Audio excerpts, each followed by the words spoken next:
Olá, pessoal, bem-vindos ao quadro.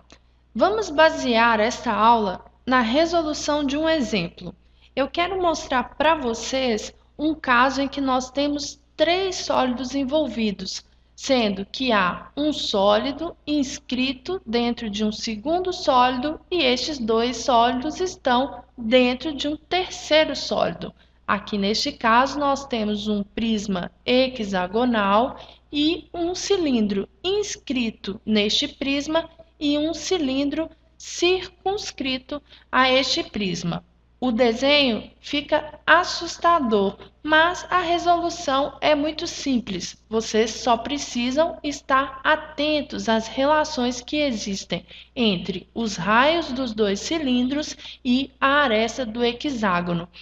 Como eu disse para vocês, a relação entre as alturas é muito simples, pois a altura de todos esses sólidos é a mesma. Mas nós precisamos focar na base desses sólidos para relacionar então os raios com a aresta do prisma. É o que nós vamos fazer agora. O desenho da base é bem menos assustador, não é verdade? Bom, vamos lá. Se o hexágono tem uma base regular, isso significa que todas as arestas desse hexágono medem o mesmo tamanho. Vamos considerar que o exercício tenha nos dado uma aresta de tamanho igual a 4 centímetros. Vamos também considerar que a altura desses sólidos é igual a 10 centímetros. Nós vamos calcular o volume dos dois cilindros, a razão entre esses volumes e vamos calcular também as áreas laterais desses dois cilindros e a razão entre essas áreas em função do valor da aresta do prisma. Então, primeiro, vamos determinar alguns segmentos aqui nessa imagem. O primeiro deles é esse segmento em azul mais escuro, que vocês podem observar que parte do centro das bases e vai até a circunferência maior, ou seja, esse segmento é o raio da circunferência maior, que eu vou chamar de R maiúsculo. Já o segmento que parte do centro e vai até a circunferência menor é igual ao raio da circunferência menor, que eu vou chamar de Rzinho. Vocês podem ver que a medida do raio maior é igual à distância entre o centro e o vértice do hexágono, ou seja, essa medida é igual à medida da lateral de um dos triângulos que formam o hexágono. Se o hexágono é regular, os triângulos são equiláteros, então este raio aqui vale 4 centímetros, que é a medida da aresta do hexágono. Já o raio menor é igual à altura de um dos triângulos que forma o hexágono. Como esse triângulo é equilátero, essa altura é igual à aresta do hexágono, que vale 4, vezes raiz de 3 sobre 2. Ou seja, o raio menor é igual a 2 vezes raiz de 3 centímetros. Agora que nós conhecemos os raios dos cilindros, nós podemos calcular o volume. Eu vou chamar de V1 o volume do cilindro maior. V1 é igual a π vezes r ao quadrado vezes a altura do cilindro. V1 será então igual a π vezes r ao quadrado, que é 4 ao quadrado, vezes a altura do cilindro, que eu disse que seria 10.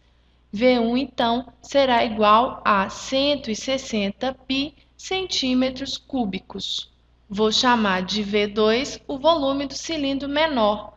O volume do cilindro é igual à área da base, que é π vezes r ao quadrado, vezes a altura. O volume do segundo cilindro, então, será igual a π vezes 2 vezes raiz de 3 ao quadrado, vezes 10, que é a altura. Resolvendo, para o volume 2, vocês vão encontrar o volume de 120 vezes π centímetros cúbicos. A razão entre esses dois volumes, então, seria igual a V1 sobre V2, que é 160 π sobre 120 π. Simplificando π com π, nós podemos dividir por 10 os dois valores E ainda podemos simplificar cada um por 4. Aqui sobra 4 e aqui sobra 3. A razão entre esses volumes, então, é igual a 4/3. Vamos partir agora para o cálculo das áreas laterais. Vamos lembrar que a área lateral é igual ao comprimento da circunferência do cilindro vezes a altura. A área lateral de 1, então, será igual a 2 vezes π vezes 4 vezes 10. A área lateral do cilindro maior será, então, igual a 80 π centímetros quadrados. Já a área lateral do cilindro menor é igual a 2π vezes R vezes H. R é igual a 2 vezes raiz de 3. Essa área será igual a 40 vezes raiz de 3π centímetros quadrados. A razão, então, entre a área lateral do cilindro maior e a área lateral do cilindro menor é igual a 80π sobre 40 vezes raiz de 3π. Nós podemos simplificar π com π e 80 com 40, aqui fica 2. A razão, então, será igual a 2 sobre raiz de 3. Multiplique embaixo e em cima por raiz de 3. Essa razão será igual a 2 vezes raiz de 3 sobre 3. Então, vocês puderam ver que quando nós temos 3 sólidos, que as razões que nós vamos estabelecer seguem o mesmo princípio de quando nós temos apenas 2 sólidos. Por quê? Porque eu sempre relaciono 2 sólidos, eu não vou relacionar os 3 ao mesmo tempo, ok? Espero que vocês tenham compreendido. Continuem estudando.